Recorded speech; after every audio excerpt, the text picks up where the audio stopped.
आज मैं आकांक्षा गुरु बहन आप लोगों को श्री वाल्मीकि रामायण का अयोध्या कांड का 119वां सर्ग यानी अयोध्या कांड का जो लास्ट सर्ग है 119 तक ही है, वो लास्ट सर्ग मैं आज सुनाती हूँ, जिसमें अनसुईया की आज्ञा से सीता का उनके दिए हुए वस्त्राभूषणों को धारण करके श्री राम जी के पास आना तथा श्री राम आदि का रात्रि में आश्रम पर रहकर प्रातः काल अन्यंत्र जाने के लिए ऋषियों से विदा लेना है। और अगले वीडियो में अब अरण्य कांड का पहला सर्ग चलेगा, तो सुनिए।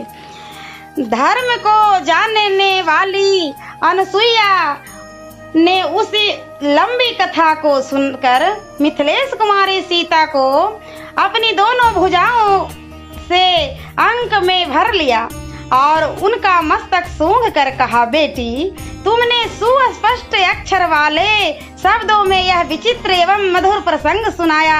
तुम्हारा स्वयंवर जिस प्रकार हुआ था वह सब मैंने सुन लिया। मधुर भाषणी सीते, तुम्हारी इस कथा में मेरा मन बहुत लग रहा है। तथापि तेजस्वी सूर्य देव रजनी की शुभ बेला को निकट पहुंचाकर अस्त हो गए। जो दिन में चारा चुगने के लिए चारों ओर छिटके हुए थे, वे पक्षी अब साई संध्या काल में नींद लेने के लिए अपना घोंसलों में आकर छिप गए हैं। उनकी यह ध्वनि सुनाई दे रही है। यह जल से भींगे हुए बलकल धारण करने वाले मुनि, जिनके शरीर स्नान के कारण आर्द्र दिखाई देते हैं, जल से भरे कलश उठाए एक साथ आश्रम की ओर लौट रहे हैं। महर्षि अत्रि ने विधि पूर्वक अग्निहोत्र संबंधी होम कर्म संपन्न कर लिया है, अतः वायु के वेग से ऊपर को उठा हुआ यह कबूतर के कंठ की भांति श्याम वर्ण का धूम दिखाई दे रहा है। अपनी इंद्रियों से दूर देश में चारों ओर जो वृक्ष दिखाई देते हैं, वे थोड़े पत्ते वाले होने पर भी अंधकार से व्याप्त हो धनी भूत हो गए हैं। अतएव दिशाओं का भान नहीं हो रहा है। रात विचरने वाली पक्षी सब और विचरण कर रहे हैं तथा ए तपोवन के मृग पुण्य क्षेत्र स्वरूप आश्रम के वेदी आदि विभिन्न प्रदेशों में सो रहे हैं। सीते, अब रात हो गई है, वह नक्षत्रों से सज गई है। आकाश में चंद्रदेव चांदनी की चादर ओढ़े दिखाई देते हैं। तो अब जाओ, अब मैं तुमको जाने की आज्ञा देती हूँ। जाकर श्री रामचंद्र जी की सेवा में लग जाओ। तुमने अपनी मीठी मीठी बातों से मुझे भी बहुत संतुष्ट किया है। बेटी मिथिलेश कुमारी, पहले मेरी आंखों के सामने अपने आप को अलंकृत करो।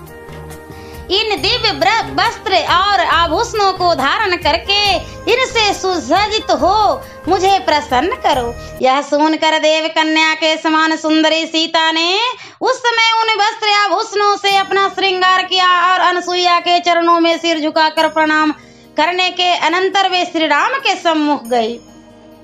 श्री राम ने जब इस प्रकार सीता को वस्त्र और आभूषण से विभूषित देखा, तब तपस्विनी अनसुईया के उस प्रेम उपहार के दर्शन से वक्ताओं में श्रेष्ठ श्री रघुनाथ जी को बड़ी प्रसन्नता हुई। उस समय मिथिलेश कुमारी सीता ने तपस्विनी अनसुईया के हाथ से जिस प्रकार वस्त्र आभूषण और हार आदि का प्रेम उपहार प्राप्त हुआ था, वह सब श्री रामचंद्र जी से कह सुनाया। भगवान श्री राम और महारथी लक्ष्मण सीता का वह सत्कार जो मनुष्यों के लिए सर्वथा दुर्लभ है, देखकर बहुत प्रसन्न हुए। तदंतर समस्त तपस्वी जनों से सम्मानित हुए रघुकुल नंदन श्री राम ने अनसुईया के दिए हुए पवित्र अलंकार आदि से अलंकृत चंद्रमुखी सीता को देखकर बड़ी प्रसन्नता के साथ वहाँ रात्रि भर निवास किया।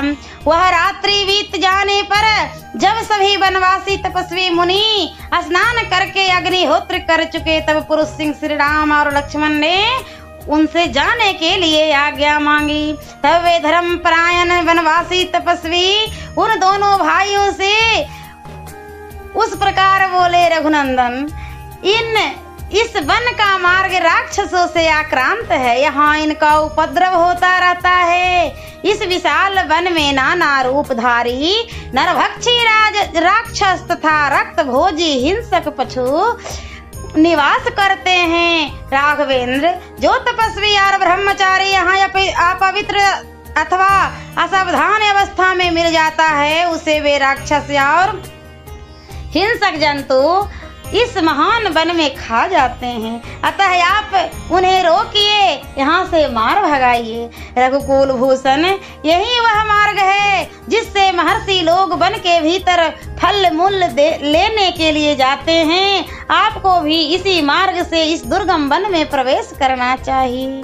तपस्वी ब्राह्मणों ने हाथ जोड़कर जब ऐसी बातें कही और उनकी मंगल यात्रा के लिए स्वास्थ्य वाचन किया, तब शत्रुओं को संताप देने वाले भगवान श्री राम अपनी पत्नी सीता और भाई लक्ष्मण के साथ उस वन में प्रवेश किया, मानो सूर्यदेव मेघों की घटा के भीतर घुस गए हों।